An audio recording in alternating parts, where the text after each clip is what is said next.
But what if boundaries are not about saying no to others, but about saying yes to yourself? Think about that. And I want to set an intention for this session. Tonight, we are not talking about rigid lines of rejection. We are talking about flow, how to protect the energy that fuels our leadership and our life.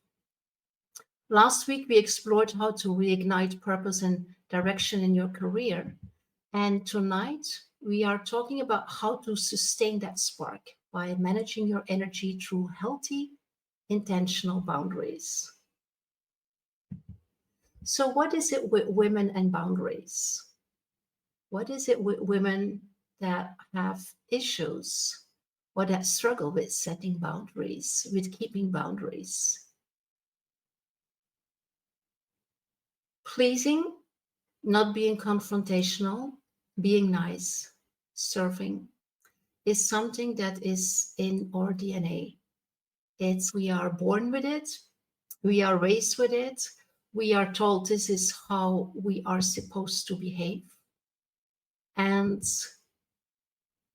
we are not setting boundaries because we are just afraid not to be loved anymore, afraid to be expelled, afraid not to belong anymore. And it is a real issue for a lot of us because it is really draining our energy. And the big problem is that we are not even aware of it.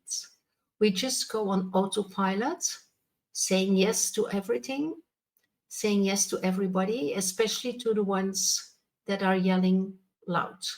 And that could be in our personal environment, it could be in our professional environment. And sometimes we even have issues with setting boundaries for ourselves.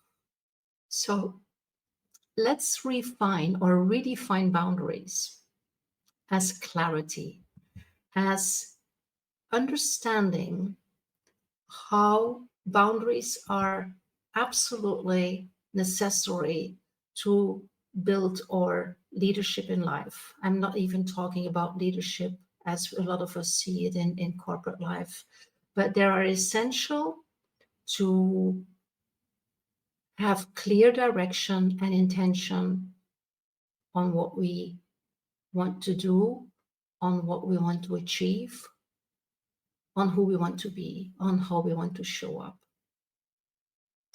So think about this. Is that something that resonates with you? Is that something that you recognize?